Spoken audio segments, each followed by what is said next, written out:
Welcome back dito sa channel natin. Andito tayo ngayon sa may monumento. Grabe talaga dito, sobrang daming tao. Ito ang Shibuya Crossing ng monumento. Kaya pala tayo nandito ngayon para sa nag-request ng update sa ginagawa na bagong Victory Plaza Grand Terminal, ang pinakabagong integrated transport hub dito sa Metro Manila.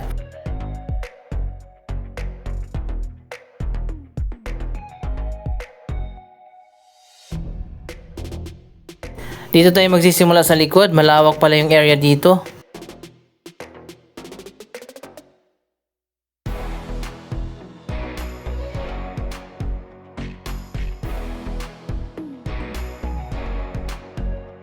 Sa ngayon ay meron ditong temporary na terminal ng mga bus at ng mga jeep.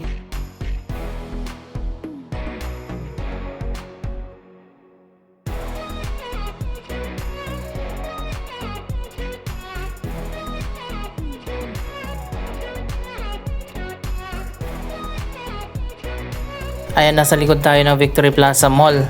At sa ngayon nga ay tinatayo na ang pinakamalawak na integrated terminal dito sa monumento.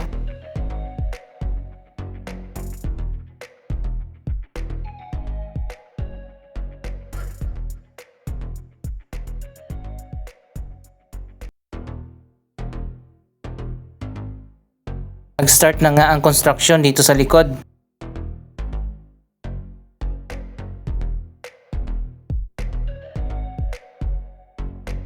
Mula dito hanggang doon sa kabilang kalsada sa may Samson Road.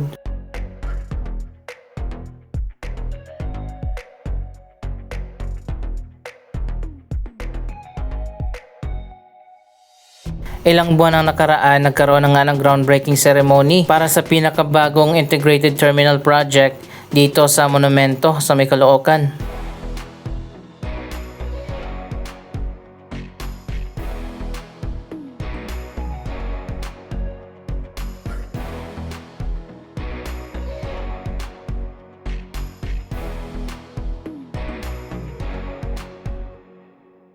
Sobrang lawak pala ng terminal na ito na tinatawag na nga na PITX of the North.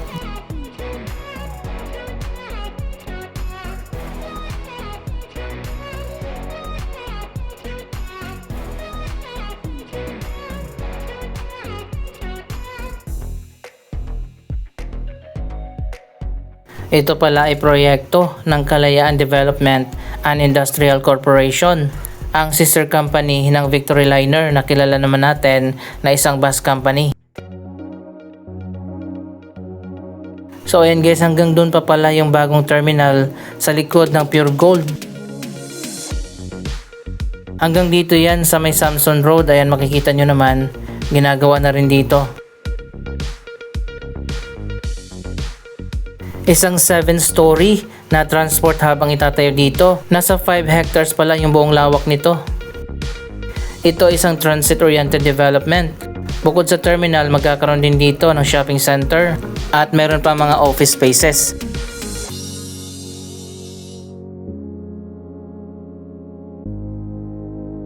Inaasahan naman na matatapos ang proyektong ito sa year 2028. Ipinakita na nga ang magiging disenyo ng tinatayo dito na world-class terminal at mall.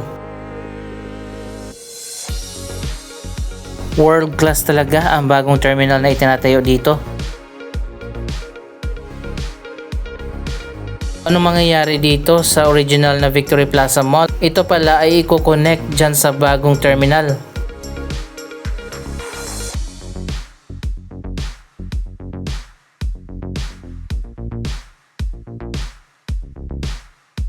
So ayan guys, makikita naman natin na luma na talaga itong Victory Plaza Mall. Siguro magkakaroon dito ng major renovation. Nasa 7 stories din pala yung itatayo na bagong mall terminal dun sa likod. Katulad din itong Victory Plaza Mall na mataas din.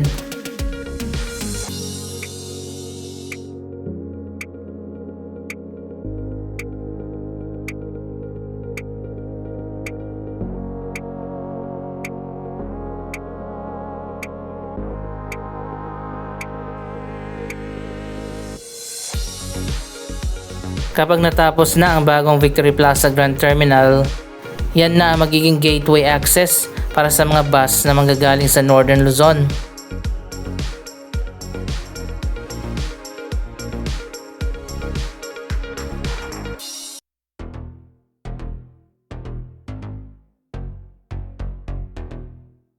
Kahit medyo luma na itong Victory Plaza Mall pero buhay na buhay pa rin dito sa loob.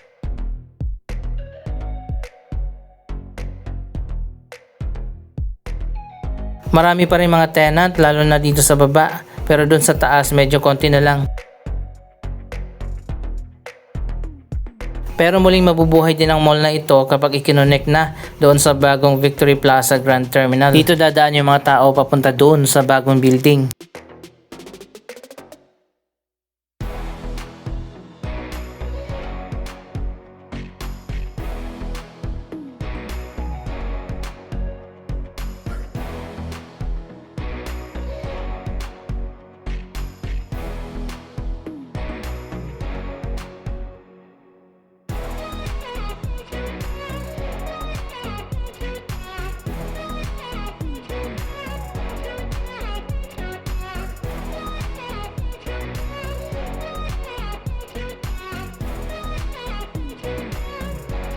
Ayan, makikita nyo naman maraming tao dito sa loob. Lalo na siguro kapag bukas na yung bagong Grand Terminal na nasa likod. Para magiging PITX na rin ang lugar na ito.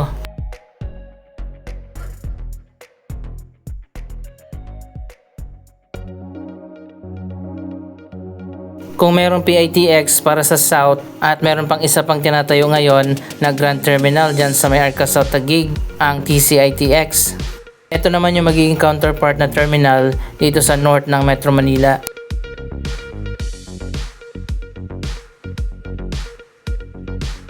Sa ngayon nandito sa labas yung terminal ng Victory. Pero kapag natapos na yung ginagawa nila na bagong terminal, dito na ang lahat ng mga buses ng Victory Liner. Sa ngayon hindi pa natin alam kung magiging open din ba ito sa iba pa mga bus company katulad sa PITX. Yan ang abangan natin.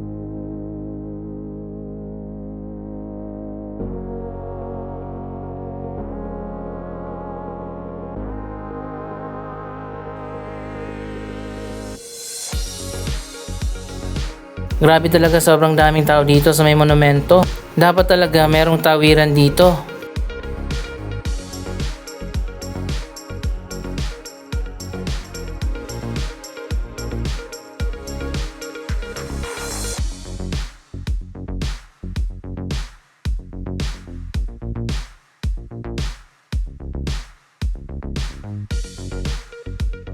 Meron naman talagang tawiran dito, kaso hindi tinapos. Ayan, meron ng hagdanan dito para sa itatayo sana na footbridge. Pero ilang taon na yan, hindi na tinapos.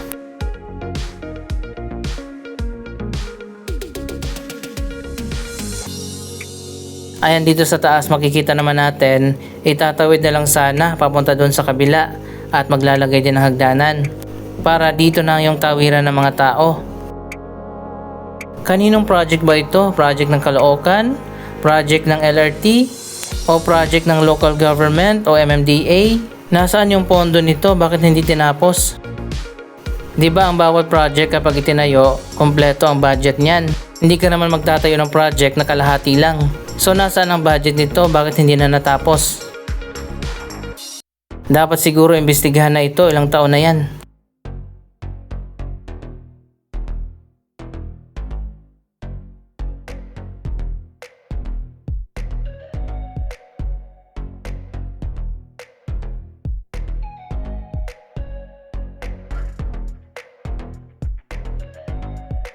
So ayun guys, andito na tayo sa loob ng SM City Grand Central.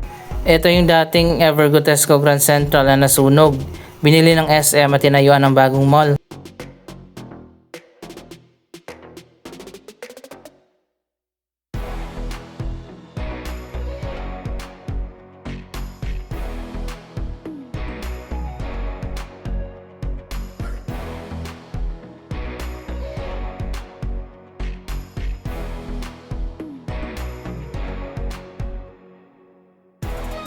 Ito ang isa sa pinakamagandang SM na itinayo dito sa Metro Manila.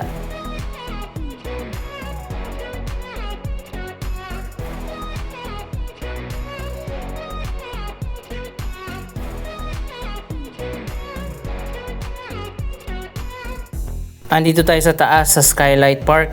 Ayan, makikita nyo naman napakaganda at napaka-modern ng mall na ito.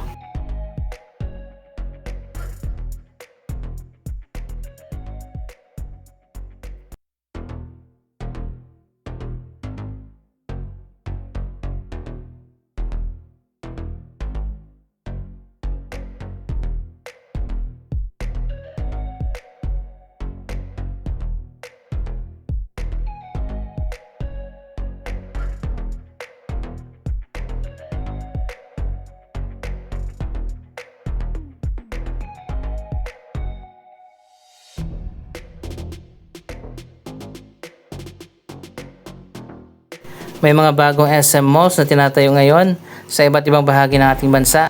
Coming soon na ang SM Malolos, SM Nuvali. Next year naman magbubukas ang SM Harrison. Marami pang coming soon ng mga SM katulad ng SM Tagbilaran at marami pang iba.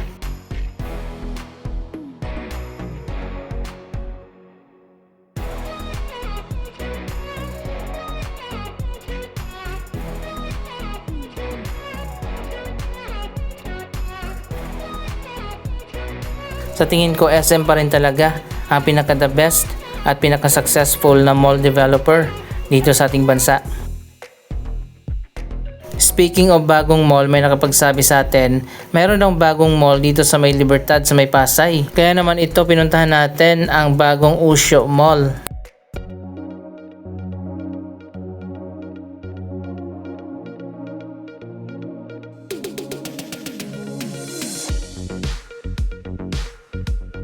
Medyo maliit lang siya at sa tingin ko hindi pa siya tapos.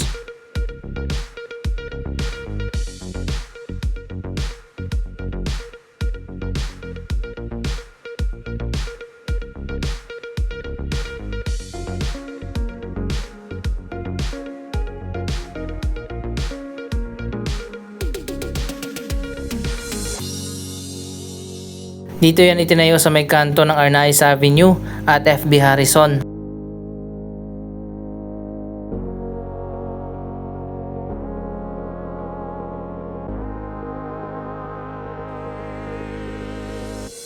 Nagkaroon na pala ito ng soft opening at meron na mga tenant dito sa baba.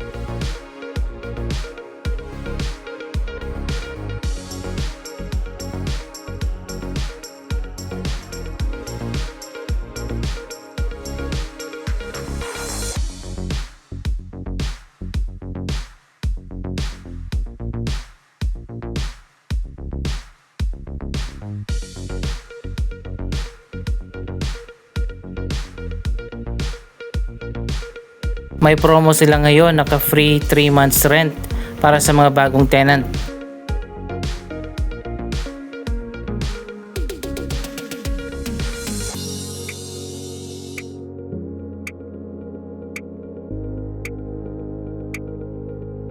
Occupied na dito sa baba ng iba't ibang mga shops at mga stores.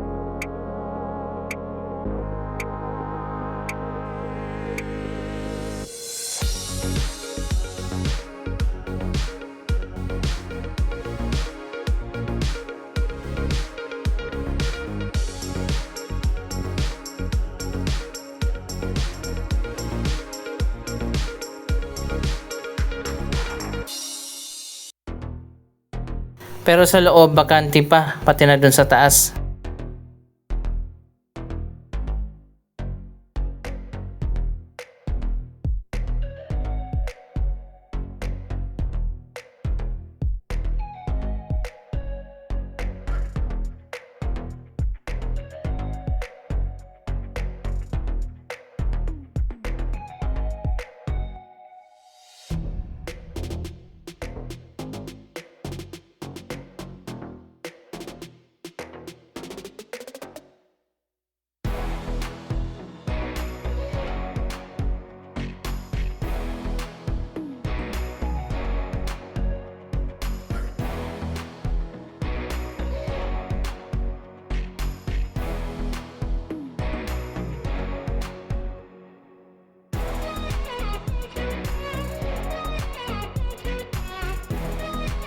Anong masasabi nyo sa iba't ibang mga bagong development sa Metro Manila? Mag-comment lamang dyan sa baba ng inyong mga reaksyon.